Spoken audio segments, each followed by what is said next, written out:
नमस्कार, मी भारती. माझ्या यूट्यूब चॅनलमध्ये तुम्हा सगळ्यांचं खूप खूप स्वागत. आजच्या व्हिडिओमध्ये आपण पाहणार आहोत केमिकल फ्री असा शिकेकाईचा शॅम्पू घरगुती पद्धतीने कसा बनवायचा. ही माझी अत्यंत पारंपरिक पद्धत आहे. मी फार आधीपासून शिकेकाई वापरते, म्हणजे शॅम्पू कधी वापरलाच नाही असं मी म्हणणार नाही, शॅम्पूही वापरला. पण आत्ता माझ्या केसांमध्ये खूप जास्त कोंडा झाल्यामुळे मी पुन्हा शिकेकाईकडे वळाले. कारण शिकेकाई हा उत्तम पर्याय आहे तुमच्या केसांच्या सगळ्या प्रॉब्लेम्सवरती. तर मी काय केलं, पावशर शिकेकाई घेतलेली आहे, पावशर रिठा घेतलेली आहे. तर शेंगामध्ये ही शिकेकाई येते, बाजारात तुम्हाला कुठेही मिळेल.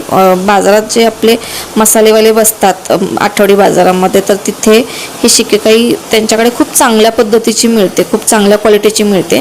तर ती आता आपण निवडून घेणार आहोत. जी किडकी असेल किंवा खराब झालेली असेल, कचरा असेल, तर तो सगळा आपल्याला बाजूला काढायचा आहे. चांगल्या शेंगा घ्यायच्यात आणि त्याचे असे तुकडे करायचेत. या शिकेकाईचा शॅम्पू बनवण्यासाठी मी छोटं अर्ध पातेलं पाणी घेतलेलं आहे.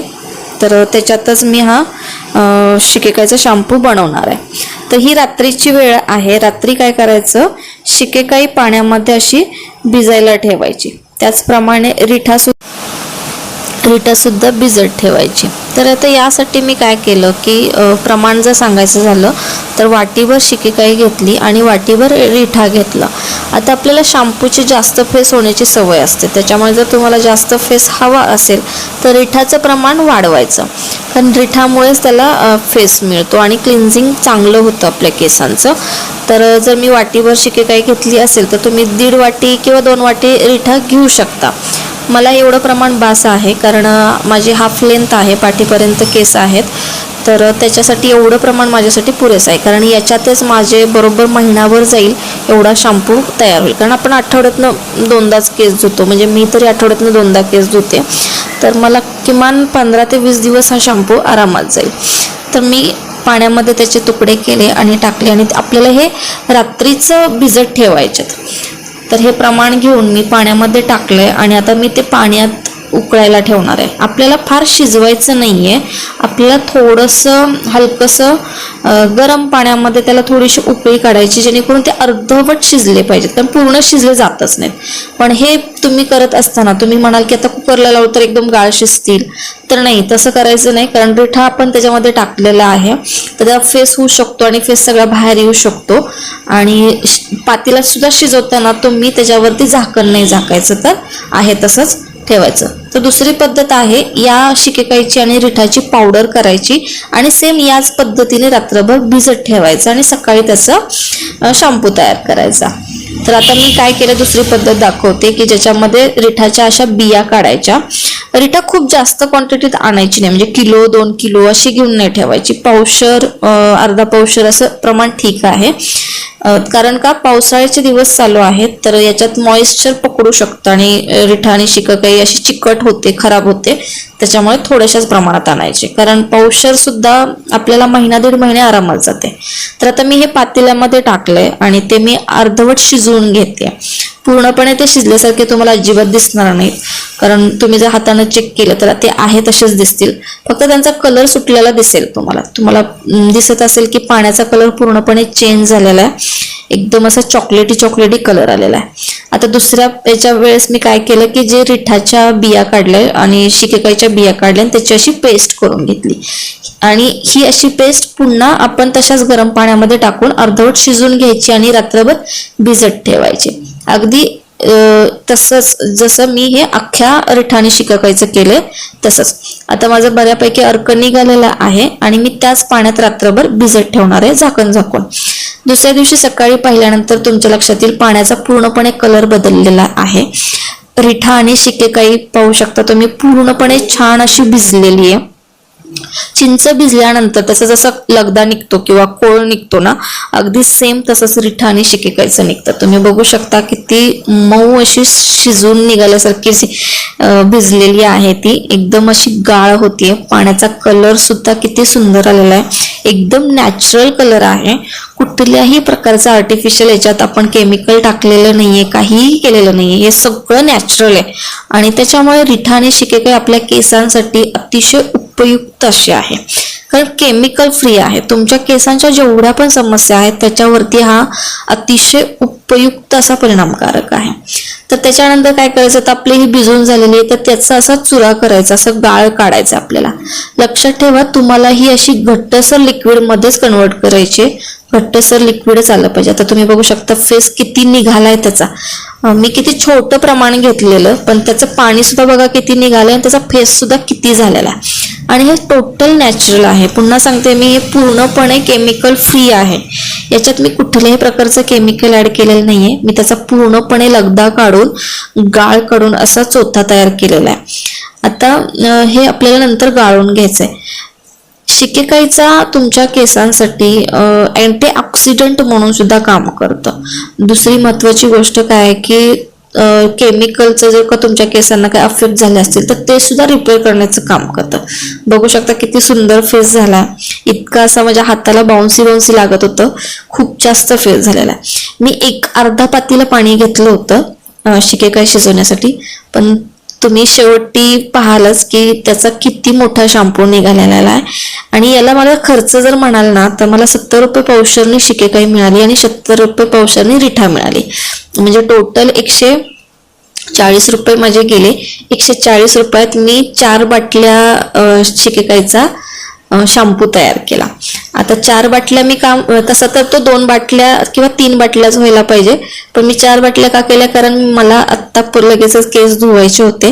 त्यामुळे मी जो काही गाळल्यानंतर जो चोथा राहिलेला तो पुन्हा एकदा वॉश करून घेतला आणि त्याचं जे पाणी निघालं त्यानं मी ते केस धुतले. तर तुम्ही सुद्धा तसं करू शकता. आता तुम्ही अगोदर सगळा चोथा असा हातावरती चोळून घेऊन त्याचा गाळ काढलेला आहे आणि तो आता आपल्याला वस्त्रगाळ करायचा आहे. आणि कपड्याने असं पूर्णपणे पिळून घ्यायचंय, सावकाश घ्यायचं, कारण इतका फेस असतो त्याच्यात की तो बाहेर पण पडू शकतो आणि पुन्हा त्याचा जो चोथा आहे तो पुन्हा त्या पाण्यात मिक्स होऊ शकतो. दुसरं काही नाही, जर तो केसांमध्ये अडकला ना केस धुतल्यानंतर तर तो निघायला थोडासा त्रास होईल. म्हणजे त्रास असा नाही, पण केसांमधून अडकून राहील. बघू शकता किती सुंदर असा शॅम्पू तयार झालेला आपला. याच्यामध्ये कुठल्याही प्रकारचं केमिकल ऍड नाहीये. मी परत सांगते, एकदम नॅचरल पद्धतीने हा शॅम्पू तयार झालेला आहे आणि ह्या शॅम्पूने आपण केस धुणार आहोत. घट्टसर अशी शिकेकाई जर काढली ना तर आपल्या केसांना व्यवस्थित असा फेस पण होतो आणि सगळ्या केसांना व्यवस्थित पुरते सुद्धा. जर तीच डायल्यूट जर केली तर ती जास्त क्वांटिटीत आपल्याला वापरावी लागते. जर खूप पातळ जर का तुमची शिकेकाईचा शॅम्पू तयार झाला किंवा शिकेकाईचं पाणी जर का तयार झालं तर पातळ स्वरूपात झाल्यामुळे तुम्हाला एका लेंथला, म्हणजे आता माझी हाफ लेंथ आहे केसांची, तर त्या हाफ लेंथला मला 2 मग तर पाणी लागणार शिकेकाईचं. आणि ते जर का तुम्ही घट्टसर जर का केलं तर अर्ध्या मगातच माझे संपूर्ण केस धुवून निघू शकतात. त्याच्यात आपल्याला कुठलंही पाणी नंतर ऍड करायचं नाही आहे. अशी शिकेकाई आपल्याला वापरायची. आता याच्यावरती की शिकेकाईने केस कसे धुवायचे हे सुद्धा मी दुसऱ्या व्हिडिओमध्ये दाखवणार आहे.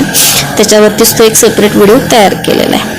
तर आपली ही शिकेकाई पूर्णपणे गाळून झालेली आहे. त्याचा जो चोथा उरलेला आहे त्याचं मी 2-3 वेळा वॉश करून पुन्हा एकदा गाळून घेतलेला आहे. असं करत माझं 2 पातेले भरून पाणी शिकेकाईचं निघालेलं आहे.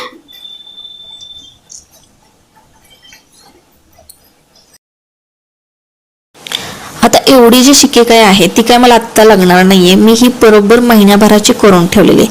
आता तुम्ही पूर्ण व्हिडिओ पाहिल्यानंतर म्हणाल की बाबा एकतर इतकी घाई असते, त्यात ते शॅम्पूचं 1 ड्रॉप टाकला केस धुतले ते बरं पडतं, हे इतकं किचकट काम कोण करणार. तर ह्या आठवड्यातनं एकदाच करा कधीतरी आणि त्याचं महिनाभरासाठी पुरेल इतका शॅम्पू तयार करून ठेवा.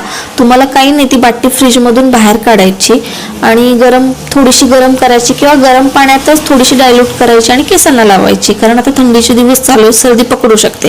थंड डायरेक्ट फ्रीजमधलं वापरण्यापेक्षा तुम्ही असं थोडंसं गरम पाण्यात मिक्स करून सुद्धा लावू शकता. त्यामुळे हे फार असं किचकट नाहीये. आणि जर का केसांचं नुकसान होत नसेल ना तर तुम्हाला हे करायला काहीच हरकत नाहीये असं मला तरी वाटतं. तर बघू शकता किती फेस निघालेला आहे त्याचा, किती सुंदर. आणि माझे हात ना चोळल्यानंतर इतके ते क्लिअर झाले होते, इतके स्वच्छ झाले होते की पूर्णपणे असे पांढरे पडले होते. तर आता मी हे बाटल्यांमध्ये उरलेला शॅम्पू भरून ठेवणार आहे, कारण इतका शॅम्पू मला लागणार नाही. 2 पातेले भरून माझा शॅम्पू तयार झालेला आहे. अर्ध पातेलं पाणी मी घेतलेलं, त्याच्यात शिकेकाई आणि रिठा मी शिजवलेलं आणि 5 मिनिटं शिजवलं, रात्रभर भिजत ठेवलं. दुसऱ्या दिवशी सकाळी मी त्याचा पूर्णपणे असा गाळ काढला. 2-3 वेळा तो गाळ काढून जो चोथा राहिलेला त्याचा 2-3 वेळा मी पाणी वॉश करून घेतला तो गाळ आणि पुन्हा गाळून घेतला. तर त्याचा एवढासा शॅम्पू तयार झाला. तर तो मी आता मला हा किमान महिनाभर तरी सहज जाईल. फ्रीजमध्ये ही शॅम्पूची बाटली तुमची महिनाभर आरामात टिकेल, याला काहीही होत नाहीये. आणि त्याच्यानंतर जेव्हा तुम्हाला वापरायचं असेल त्यावेळेस तुम्ही ते गरम करून वापरू शकता, किंवा गरम करायचं उकळायचं नाहीये, कारण उकळल्यानंतर त्याचा फेस बाहेर पडू शकतो. त्यामुळे फक्त गरम करायचं आपल्याला, ते पण केसांना वापरण्यासाठी. किंवा गरम पाण्यातच तुम्ही अर्धा मग घेतला आणि वापरलं तरी चालू शकतं. तर एवढ्याशा क्वांटिटीमध्ये माझा शॅम्पू तयार झालेला आहे आणि उरलेल्या पातेल्यामधला मी आत्ता थोड्या वेळानं माझ्या केसांसाठी वापरणार आहे. तर हा झाला आपला केमिकल फ्री घरगुती अस्सल शॅम्पू. तर मंडळी, ही होती आजची माहिती. व्हिडिओ आवडल्यास लाईक करा, कमेंट करा आणि शेअरसुद्धा करा.